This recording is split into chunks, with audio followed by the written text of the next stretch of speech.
So in the research, me being a sex offender, they asked me all kinds of questions. They're looking for answers. There's no real specific treatment for who I am. But I was explaining to a couple people, I says, well,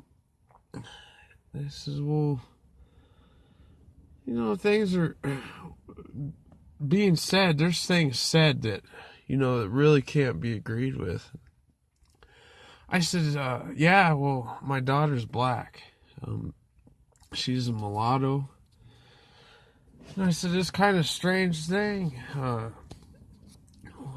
long time ago, my grandfather, he says, he doesn't say he's thinking. Every time he's thinking about black people, he's encounters the imagination of a black person or something. He says, I wish those niggers would just leave me alone.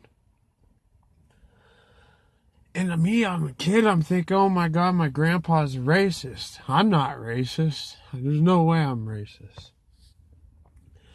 Well, I'm just a kid thinking about this. I don't know anything about dreams or any of this thing. I have a real dark,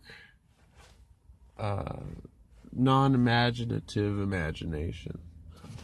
And I'm going along with it, and I'm thinking, okay, I'll just leave this alone. And then I go and I have a black baby with a black woman. And I go to Grandpa and I says, are you sure you're not racist? Because he doesn't have to live with it or not. He says, no, I'm not racist. And I'm thinking, okay, well, he's not racist. And then I went and looked at the family history because I got worried, and it was weird. There was a great-great-great-grandfather that was half black. That's my grandfather's grandfather. So that's how I knew that he wasn't racist when I seen that. It was one of the first pictures that could have ever been taken. It was a black man. And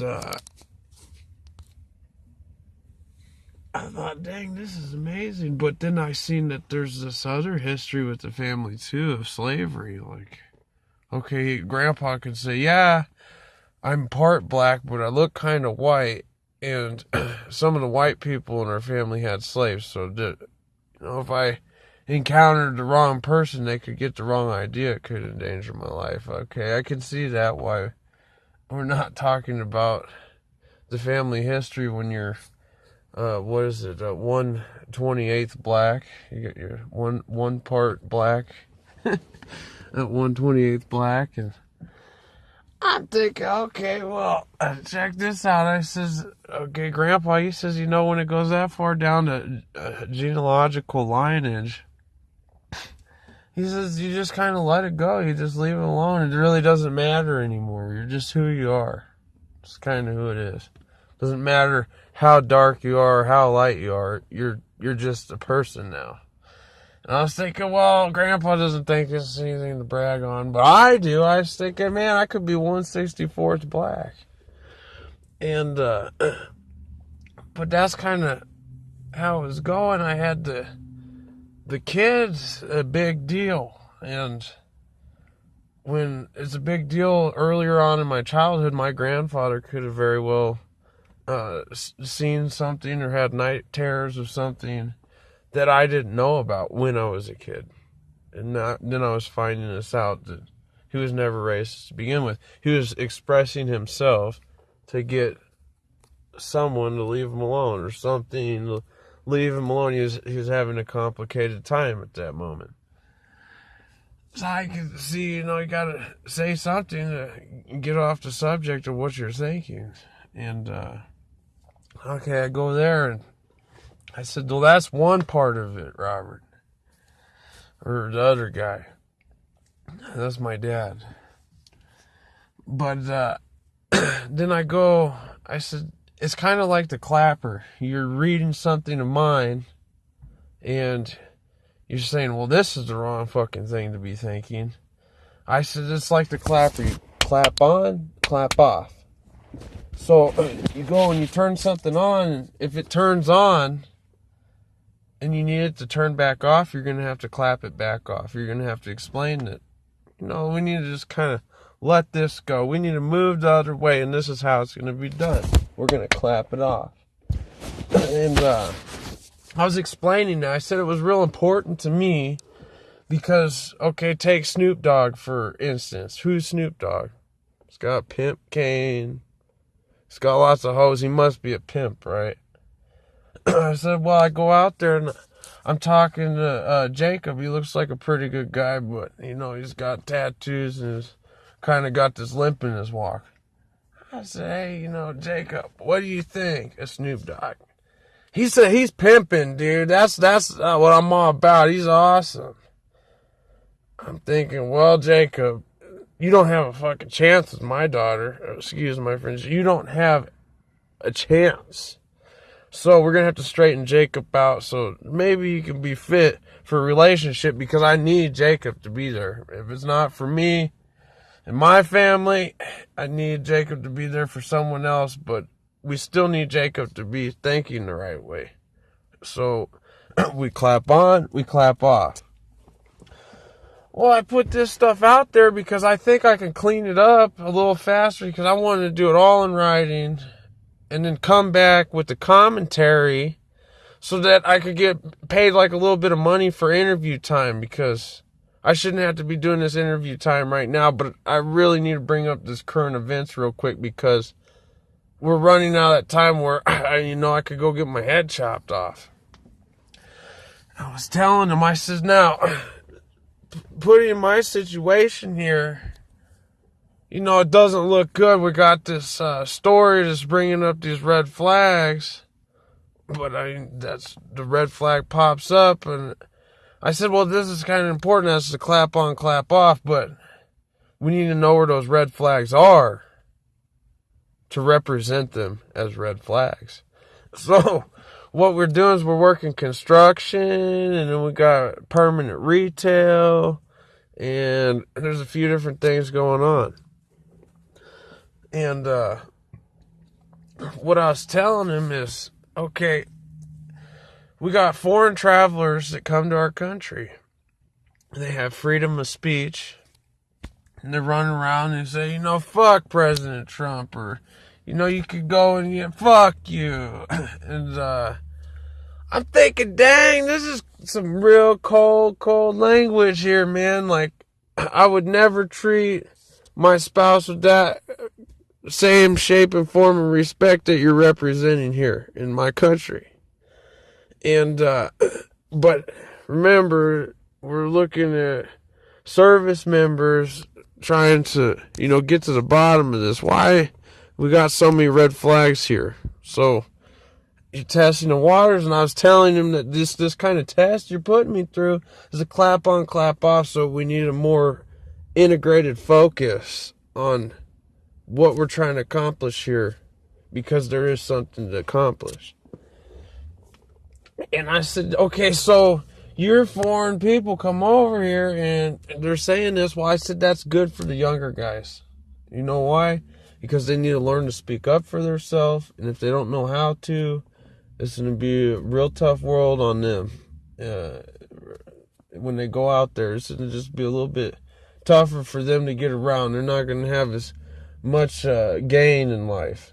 So I can see where these foreign parents are representing this freedom of speech this way. Like, you need to be able to raise your voice and get this, express yourself, tell people what's going on, where you think our country's headed, or where someone's headed, and what you're trying to accomplish. Like, how can we get to the direction you're going to accomplish? Well, I was telling them this reflection is for younger people. So now we're talking to an older person. So you're understanding, right, that you're building the confidence of a younger person, but now I'm not a younger person you're involved with. So you're communicating with an adult. You need to be able to communicate and understand one another. I said, with the way that you are bringing these younger guys up, yeah, they got this voice now.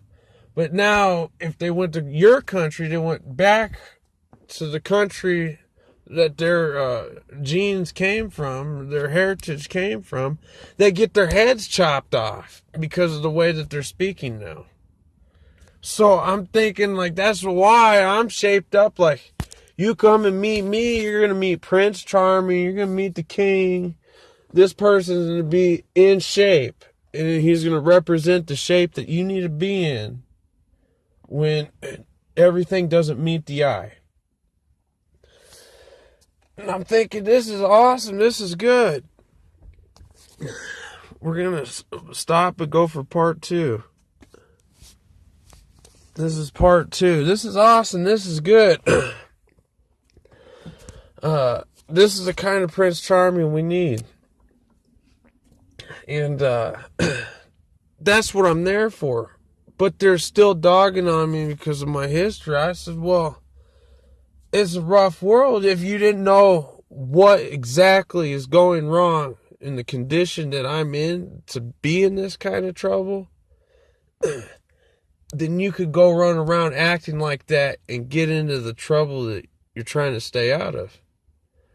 So I'm right here in all this trouble that you're trying to stay out of, and I'm trying to get you there to be able to stay out of it, where you don't ever want to be in my position where I'm at, where you could get your head chopped off.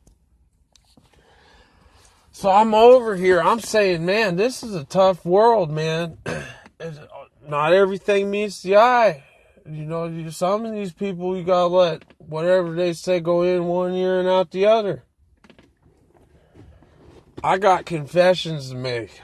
A lot of them. But I have different ways of confessing those things. And I've had a time frame forward planned to make those confessions. So, forward planning is pretty nice stuff to have in your mind. But that's when that time comes up in the future. That's when that plan is orchestrated. So we haven't made it that far yet. So what I'm talking about here is I was working with these military sheriffs the other day, and I'm a sex offender. I get my job. They said, hey, man, they're from Seattle. They said, you show up every day. You get here every day on time, or you're not going to have a job. And I said, okay, I can get here every day, but, you know, in a couple weeks, I got a break coming up. I got to take a week off.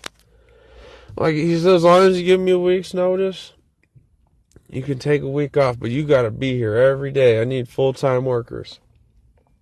I said, well, yeah, I can respect that. You ever see a Seattle woman? Hey, you don't want to mess that up. So I was over there. I got to work every day. But with this 3 weeks time I was working, we must have fired 20 people. I was the only one that's sticking around here. They'd show up in the morning halfway on drugs. They'd get fired. They wouldn't show up at all. They'd get fired. They throw things around or they're just standing there, they'd get fired. We had it so bad where the guy, he came in and it was bad. He's getting all upset at me. He says, well, why are you supporting this older guy over here, this older woman? They're hardly working, and we're doing all the work in this room. I said, sir, this is equal opportunity employment here. I said, if he's got a little bit of a bad back, he can work a little bit slower. At her age, she's a woman. Come on, man. You can't be telling, well, I'm doing more work than all of them. This isn't fair. I said, man, you're lucky to even have a helping hand, someone to help you do all this work, because this is a lot of work to be doing. He says, oh, we'll just get someone else. I said, well, there really isn't anyone else. This is who you're going to have to work with. Someone's going to have to work with, because everyone's working all the other jobs too. I said, we need people to stay right here. All the other guys, they got to go. And He said, equal opportunity employment doesn't make sense. You don't know what you're talking about. It's not fair that someone works not as hard as you and they get paid just as much money. That ain't cool. I said, dude, they could just be on disability and not be here at all. You wouldn't even have a hand to lift up anything. You wouldn't have someone run down the hall and grab you a broom. I said, those little things are important. And if someone's got a little bit disability, it's going to show. And you're going to have to live with that and respect that. And consider it's equal opportunity employment. Pay them the same that you're getting paid. And get on with your day. Because if someone's a little bit stronger, they know they're a little bit stronger, they're going to help you a little bit stronger. He said, oh, okay. Well, this guy who does this, I'm turning my back for 1 minute. He's supposed to be cleaning in the same room I'm cleaning in. He decides to go walk out in the hall for some reason. He's just wandering all over the place. You're not supposed to wander off. And you're not supposed to tailgate. When you're going through a secure entry door, it closes before the next person goes through. They got to sign in, open the door, let it close before the next person signs through. They got to have a document in the registry for every person that walks through that opening and closing door. And it's only one individual person at a time that happens. It's called no tailgating. Well, he's wandering. You're not supposed to wander either. You got work and things you got to keep secure. You got to keep a secure environment. You don't wander off. Well, we just turn our backs for 1 minute. What do you think happens? He goes and wanders off. There's people in here. There's women. There's labor women and there's project supervisor women. And they're two different outfits. I've always worked construction. You never talk to project supervisor women because they got a whole different thing that they're working on the project. He decides to wander off and think he could go spend 15 minutes talking to this project supervisor. Ooh, man, he just walks like a freaking gangster, like he's just big pimping back into the freaking room. And they send 5 of those big Texan guys. Those are their brothers they invited from Texas to Seattle. And, they said, hey, man, did you talk to that woman over there, that supervisor lady? She's dressed in those nice clothes right there. He said, I only talked to her for just 30 seconds, a minute. He says, you shouldn't have even been talking to her at all. Weren't you supposed to be in this room working? He says, you're fired. You get going and walk out that door right now. He said, I ain't fired. I didn't do nothing wrong. I talked to her for 1 minute. He said, it doesn't matter. You're not supposed to be talking to this woman. If it was this labor woman, she's got a safety vest on, a hard hat, someone that you say, hey, can you move this? Can you get that moved out of the way, or can you help me pick something up? He says, that's the only woman you should be talking to. You shouldn't be talking to this other one. He said, you fucking bitch, you whore, I hope your kids die. All this shit. I'm like, damn, this guy's having a tantrum. He's like 45 years old, acting like he knows everything in the world. And he goes and he's just rotting to this lady, this Texas lady. I'm thinking, man, some people would be real upset you treating a woman like that. Was the way I was thinking. But anyways, he walks out the door. He says, group meeting, guys, group meeting. Brings us up. He says, you're never going to be acting like that little bitch over there. The one that's walking out the door, right? He says, yes, we're not going to act like it. He says, no, I was just making sure.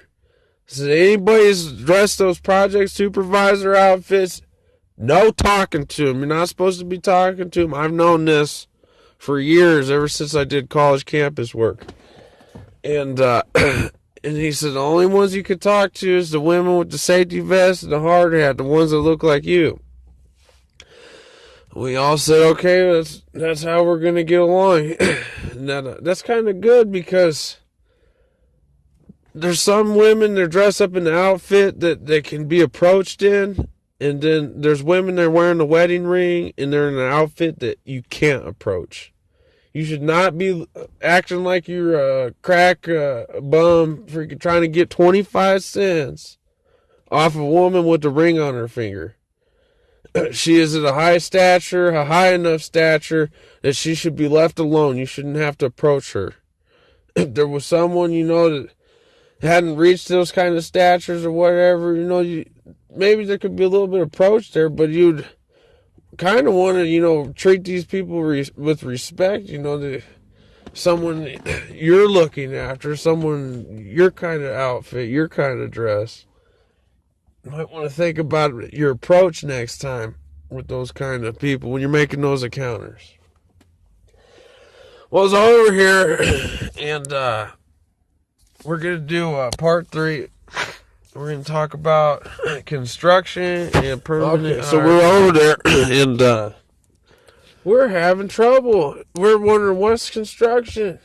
Why are we working construction? I'm over here, I'm saying, hey, dude, okay, I'm a sex offender, and I'm going into the job, and there's someone who's just got out of prison.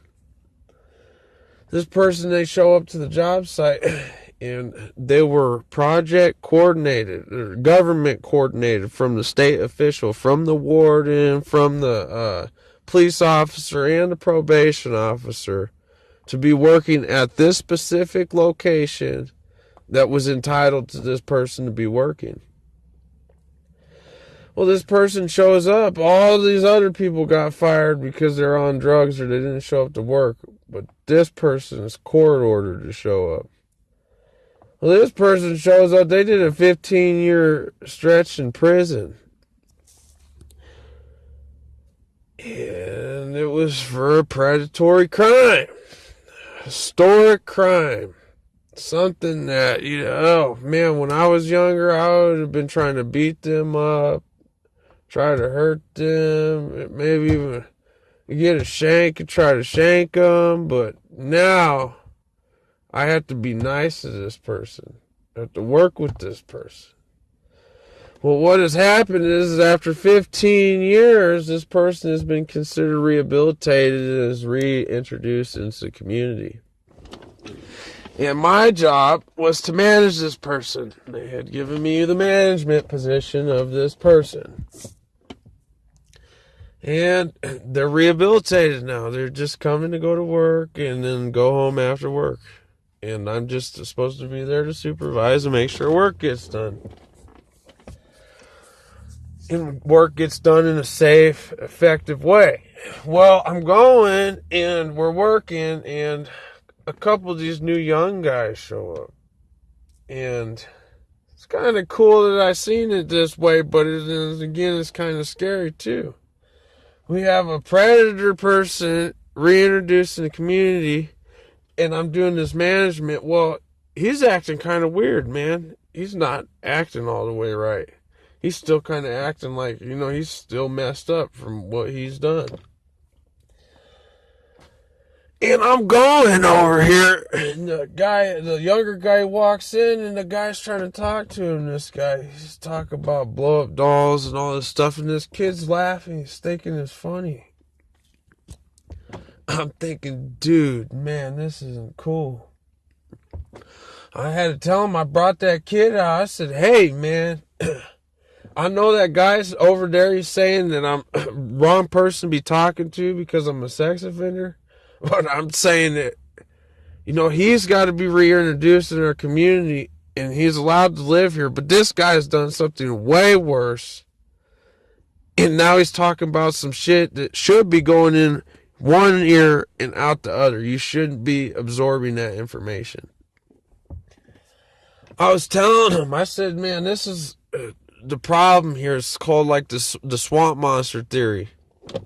That's where I got from Waycross. And what has happened is the swamp monster comes from Lake Okefenokee. Lake Okefenokee. Like fee. No key. And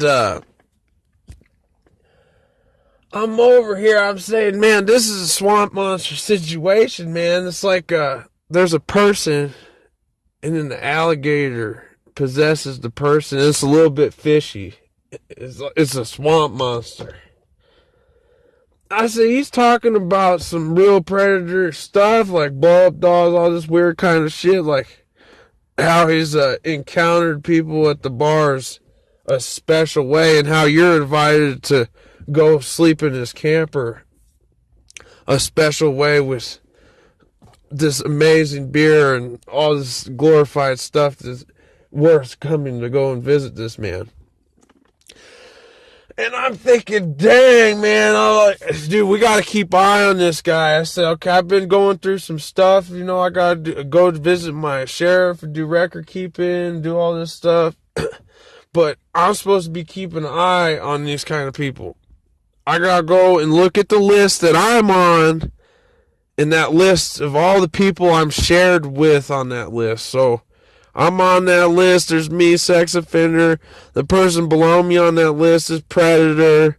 There might be another sex offender and then like 5 more predators on the list. And then there's another few sex offenders and like 10 more predators on the list.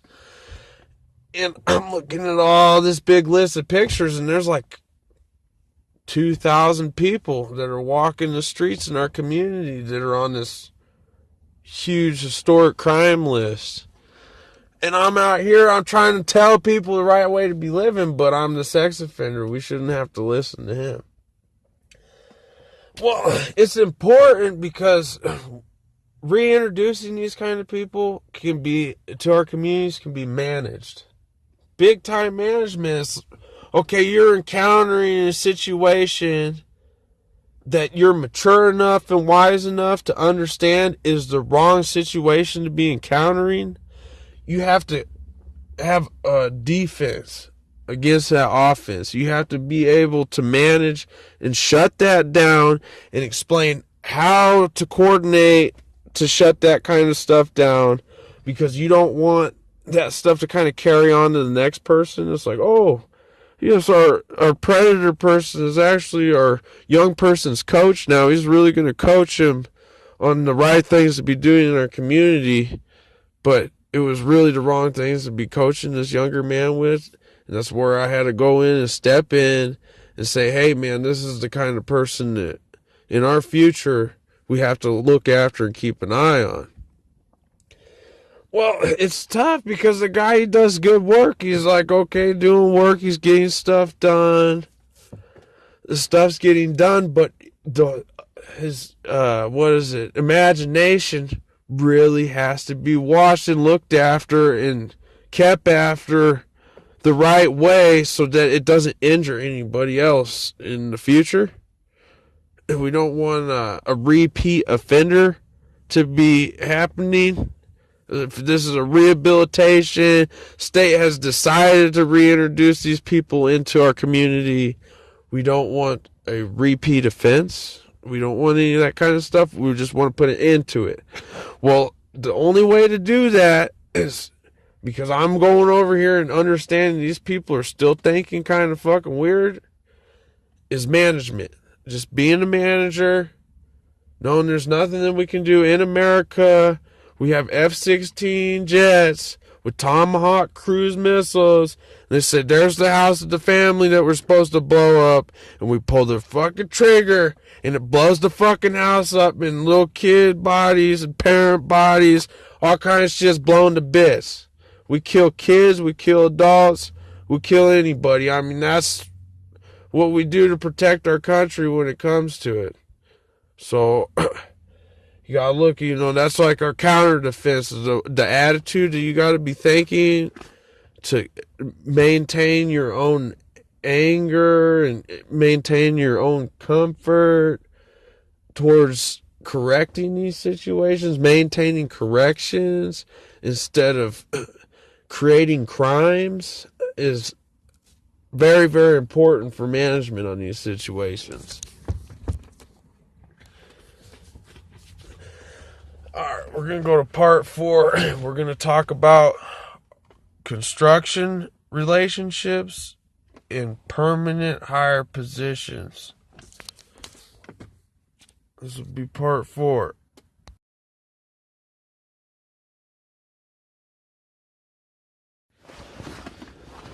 Okay, so I'm introducing the construction.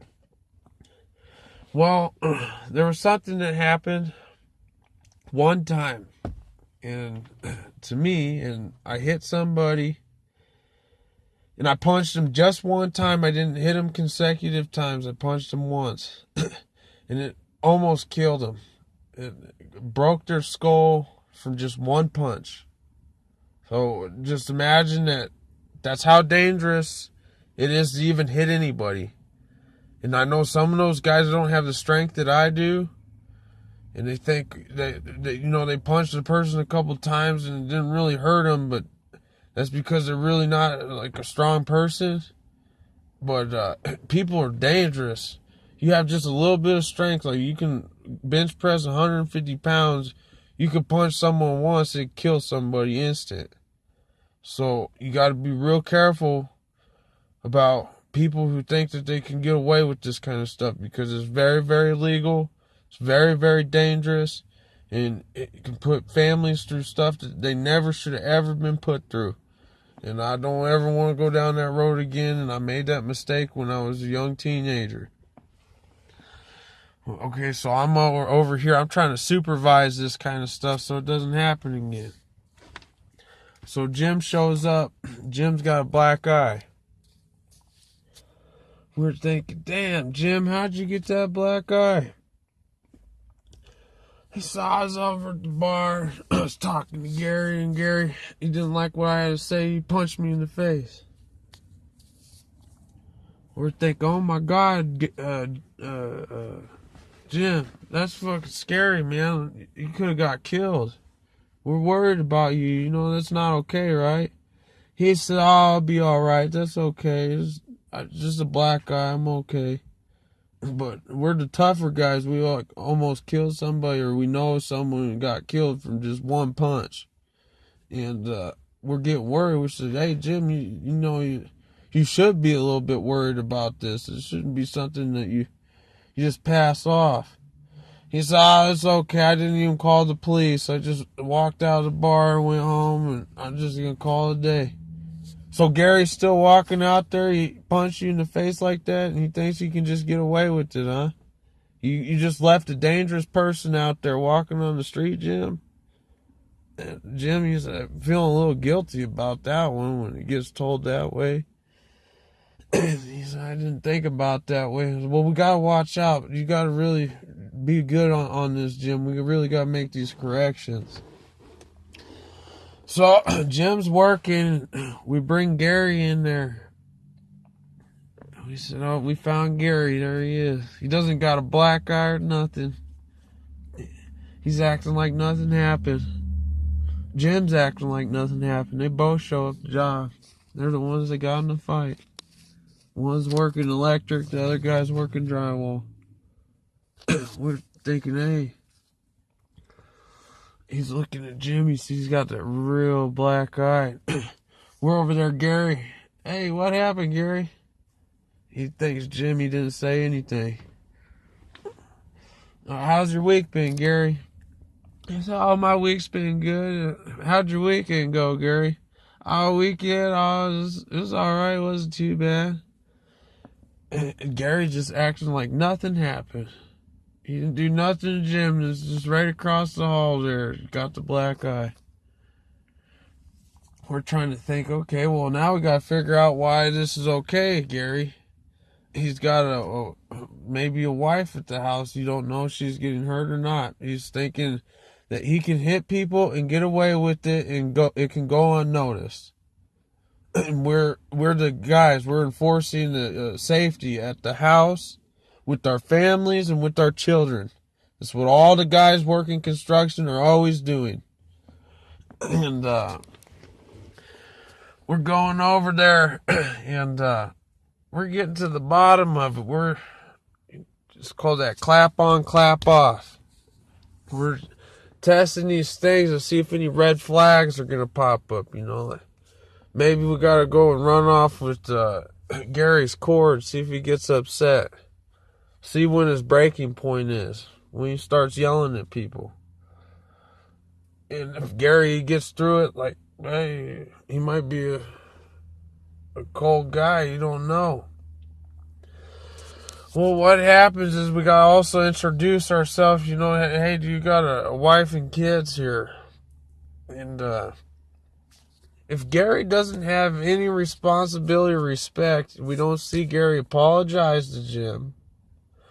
We don't see Gary showing any sign of acknowledging future safety towards these criminal acts of fighting. Like, hey, like, where's his remorse and guilt and confession to something that he should be aware of in a professional situation? And well, I was telling him, I said, man, there's these things where you get fired and you get hired, you get laid off. And I said, it's kind of explained this way. I said, when we're working construction, this is a part-time kind of shift or job. This job involves a relationship with work. And then the place that we're working on construction eventually is going to become this brilliant building, and it's going to have permanent positions where they can work the cash register permanent. They can be management permanent. They can do their clerk work permanent. And that's what it's going to be. But I said, somehow we're caught here at the construction where we're kind of the part-time. We're going to be working here just a little while. 3 months, 6 months, a year, 2 years. And that's about it. I says, this gets kind of confusing, doesn't it? You get, go over here and you know your job's not going to last. Well, anyway, I says, Jose, we were working all morning. We were working as hard as we could all morning because we had to make this deadline because they're showing up the moving cabinets. And this was stressful. These little jobs we had to do, they're tedious. People were always yelling at us. You know, it's got to hurry, you got to get this done.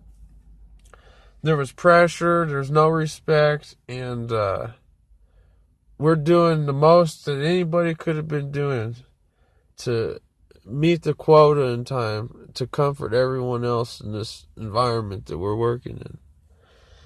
In just this 2-3 hour time span. And it comes up, it's about 9 o'clock, and we're still working. Jose's working, and I'm the only one I got a watch on my wrist. And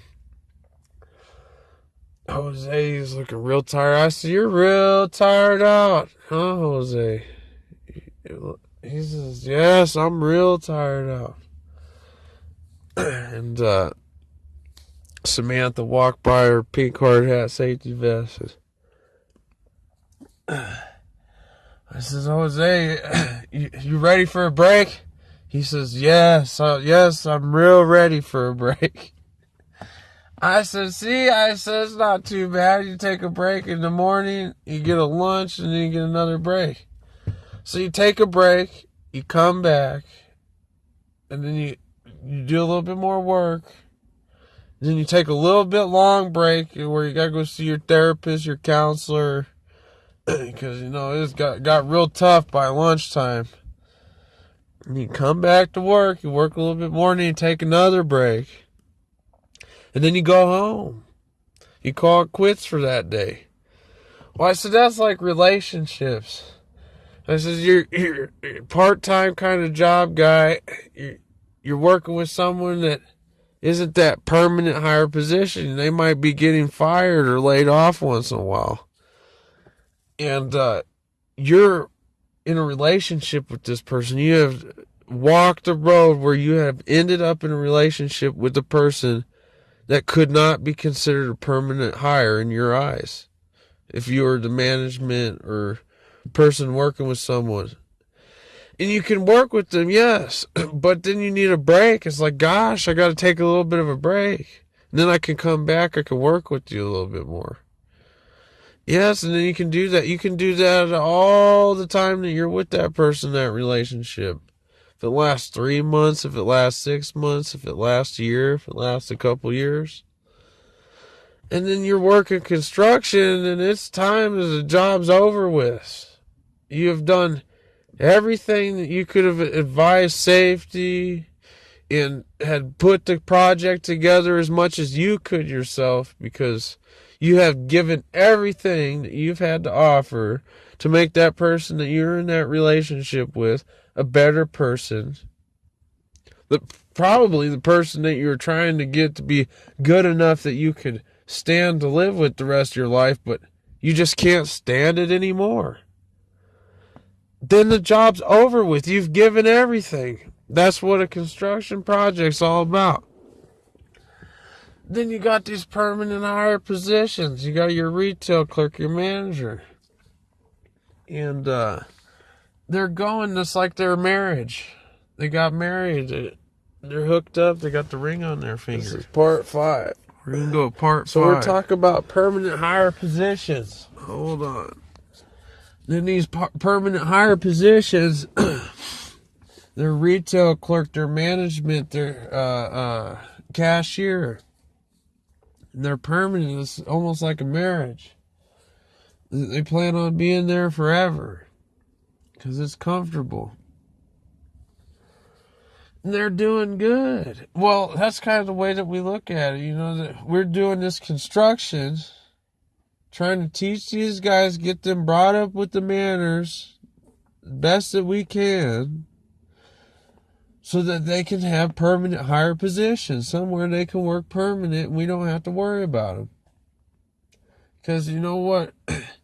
It is worth it getting paid $2 less so that you don't have to break your back, hurt your feet, and walk your feet until they go sore. You do a permanent hire position for $2 less. You don't injure your body. Life is way simpler. You're not even wore out at the end of the day so that you can go out and go to the bar in the evening, or go see a movie with your girlfriend, or do all your shopping, or go to the park and play all day with the rest of the day with your kids after school.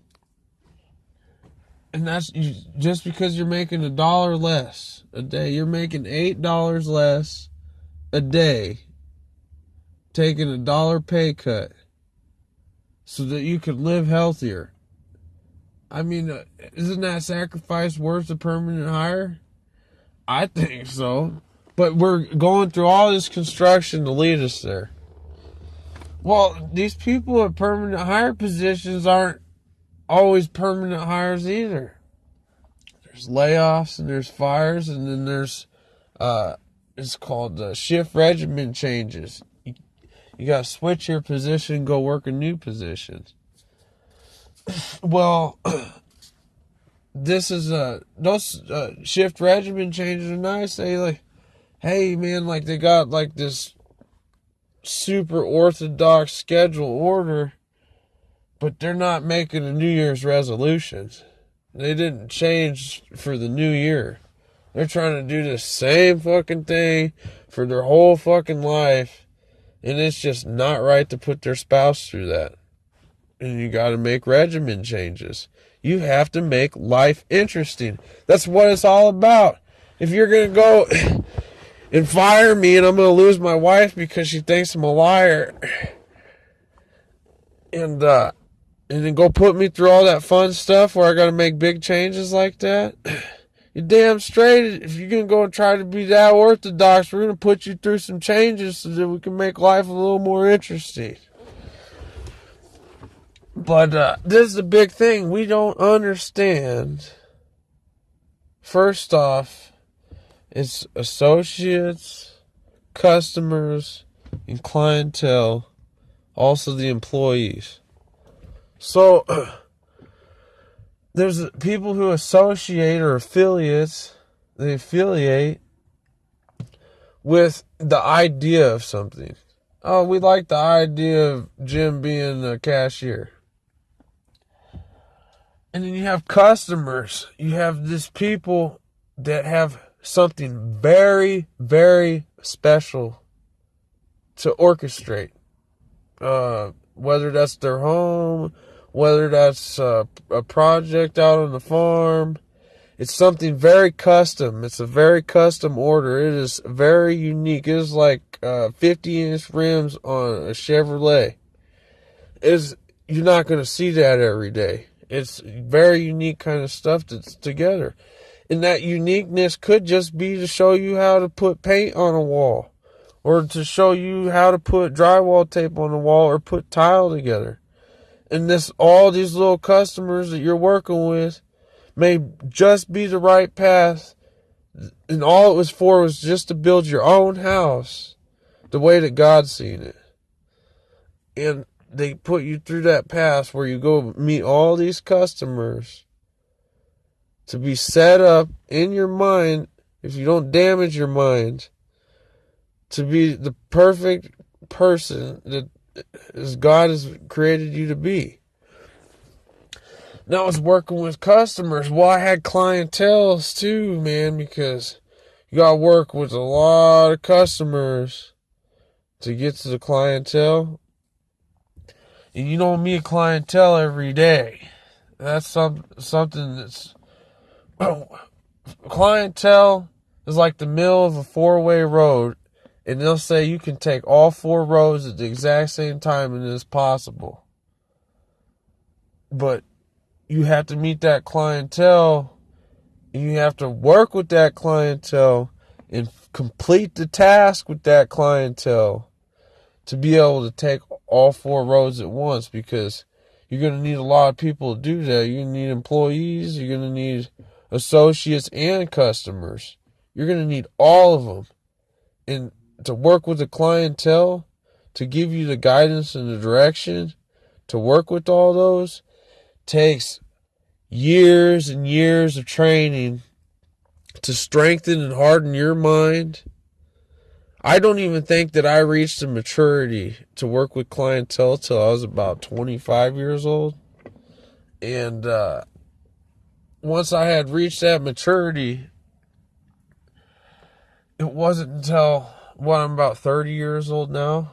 It was 5 years practice in clientele situations to where now I have a strong enough voice and a strong enough mind and strong enough guidance and know-how and strong enough knowledge and importance, strong enough representation of exact movements that I'm going to make with people and with myself, that I almost don't stutter in the event of guiding these situations and these organizations and these management positions to be completed.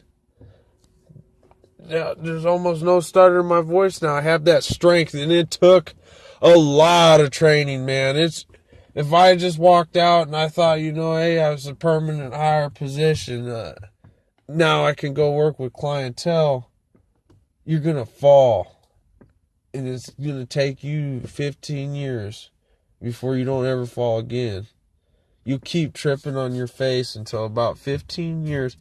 I was told that I'm never going to get what I want until I'm about 25. Maybe even 30. And I thought, yeah, that was just my age. And it really wasn't. They could have told me, right now, if I didn't know anything about anything, you're never going to get what you want until you're about 40 or 45.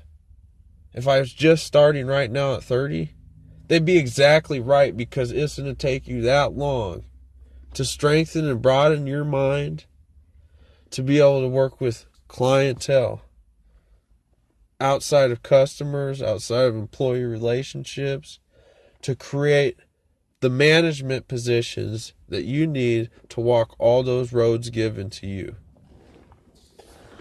And that's where I'm at with that. Now, when I'm coming back to this permanent hire positions, there was this important thing. It was about So we're permanent hire positions, and then the construction positions, there's layoffs and there's fires, and then we can move around outside of that. Well, I was telling him, I says, hey, I had this real special encounter this one time. I says, I was doing this little bit of oil-based touch-up, this primer stuff. And my employer walks up to me. He's a millionaire. He's got millions of dollars. And he talks to me every day like human being. Like I was the same kind of millionaire he was. The millionaire come up and give me his time to work every day with me. And he says, hey man, there's like roller lines all over the place on these walls and everything. What's going on with that? I said, no, those ain't roller lines. It looks good. He said, how long have you been painting? I said, I've been painting about 10 years. I know exactly what I'm doing. He says, dude, you don't know what you're doing because there's lines and all kinds of stuff on this wall. It just doesn't look good. And I'm thinking, well, I'm a young person. I'm like 19. I don't know, maybe 21. I'm telling him 10 years I've been working this job. And he says, no, you don't know what you're doing. I said, okay, I'm listening. I'm getting a little nervous. He's mad at me. He says, let me show you. He grabs my roller. He says, this is how you make sure you don't have any lines in your paint. He says, you want your roller on there flat. And he says, when you're rolling, say you roll half of the wall on the top. He says, and then you roll the other half of the roll on the bottom. He says, when you're doing each stripe from the bottom in, you're trying to blend it up into the top. He says, you roll that roller up to the edge and then you just kind of feather it off, bring it back real slowly, up and out. He says, you know what that's called? I says, no. He says, that's called laying off the paint. I remember I was working with this oil-based fumes and stuff. I was a little bit kind of out of my mind. Wasn't maybe thinking clearly. I was high on paint almost every day because I was doing primer. It's about as bad as, could have been on drugs or something. And I worked with Tim. I must have worked with him, I don't know, another 6 months. And then he laid off everybody. It was 14 people. He says, hey, man, it's time to go. Well, I get home. I tell my wife, I said, I got laid off. She says, okay. I said, yeah, I want to do the unemployment. I'm going to just go fill out the unemployment form. And we're going to do part 6 here. We're going to do part 6 and then we'll catch up with this. So we're talking about laying off the paint.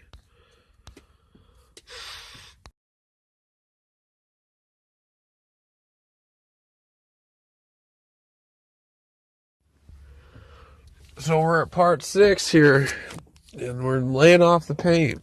When I get home after the employer, you laid off 14 people the same day. And I tell her, my wife, I say, I got laid off. She says, okay, what are you going to do? You going to go back to work? I said, no, I think I'm going to collect this unemployment because then I'll be able to stay home a little longer and take care of our daughter. She says, okay, I think that's a good idea. And I'm thinking it's a good idea. Well, I get a letter in the mail saying I was fired. F-I-R-E-D. Fired. And I said, oh, I was just laid off. And she says, look at this piece of paper. You were fired. You're a liar. You're a cheater. You lied to me. You're no good. You lie like that. I said, there must be something wrong. I got to figure out what I'm going to do. Well, she said, get out of my house. I don't want you back here. So I got out of the house. I kind of looked into my little thing. I said, I wasn't fired. You specifically told me I was laid off. And I went and I filed for an appeal, and they sent me a letter back. It took a few months before I got that letter back. He had handwritten a letter saying that I was laid off and that he made a mistake. Well, I guess it costs $500 per employee for the deductible on the unemployment insurance. So if anybody got that letter saying they're fired and they went and got a job right away after that, and they stayed on full time, he would have saved $500 for each employee. So if all of us would have not filed for unemployment, he could have saved, about $7,000 on his deductible from his insurance. That's a good amount of money to be saving, but he sent me a letter saying, hey, I could pay the deductible on this guy. He came back and he did an appeal. Well, by that time, my wife was already pregnant with another man. So I couldn't do anything. It was like God had hit the light switch and says, you are not getting laid anymore. I'm thinking, oh my God, I got laid off. Dang. He had taught me how to lay off the paint. And I said, damn, this is nice. Now I know how to lay off people like this. Jeez. It's time to make a change. Whether, what was good about it was the town that I was working in was his family. So his family got a chance with my wife. I mean, that's a good way. Here's another, we don't know who he is. He's kind of acting like he's high on drugs from paint. Maybe my brother's son might be a little better guy to be hanging out with than this guy. I don't know, but I got laid off. They had hit the fucking light switch. And it was over with. Well, I seen that this is kind of a good idea. If Jim at the other construction site had punched or had gotten punched by the Gary guy, Gary might need to get laid off because he's punching people. He might need to get that way. Or say something real bad happened, like historic crime kind of shit. You're getting fired, man. You ain't gonna go be treating people, screaming at them, flicking them off, spitting on their feet, doing all kind of shit, making their house a mess and all kind of other shit like that. You're gonna not be able to work. You're not gonna have any power, and you're gonna get fired. And then once you get fired, you can go out there and get hired again. But if you're acting that way, the way that you got fired, anywhere else, you're going to get fired again. You're going to get fired again. You're not going to have any power acting that way. So you're going to have to really get sorted out to where you understand the power that you do have, because you might lose it all in just a moment. That's why I'm saying, if you're a permanent hire and you do something real bad, they got to fire you. It might not all be there. You thought you were permanent, but you might not be permanent. You're going to have to earn that permanent position again if you think you really deserve that position. Well, that's kind of the position that I think I deserve. I'm kind of on my own. I like doing this self-employment stuff. But I like this. It's called an herb. This herb is called rosemary. And I just like that, looking like we're together and friends enough, a long enough time that it gives other people hope that's living the same way we are. That's why I love that herb, rosemary. But this, it's kind of nice that there's a permanent hire, that maybe you take a $1 pay cut and work a better job, like the permanent one where you don't gotta move around all the time or deal with crazy. You finally meet the person that's worth living with. I mean, even if it's simple lifestyle. But if you're out there, you're doing the wrong things, you can get laid off, you can get fired, and you're always going to be hired. There's always a next job out there to see how you're doing. It's like counseling people, man. There's all kinds of things that you can learn from construction, and all kinds of things that you can learn from the relationships with people. But if you think you can go and abuse people and keep dogging on them, you're not going to get very far. As far as you want to go is kind of as far as you get. But that's kind of the guidelines of how you can go a little bit further in your life. And, but I stick with that clapper, man, that clap on, that clap off. And that's what really brings me to a good understanding in my life about what I see in my daughter's future. I want her to have a good man in her life, and she deserves that. But I'm making sure that I got the I'm gonna be a grandpa, be out there, see how the water's doing. Paw the stream of water out there, see if it's too cold or not. We got a long time till that bright future gets a chance to be put together. Well, that's what I got for this episode. I'm Johnathan Roy. Thank you. Have a good evening.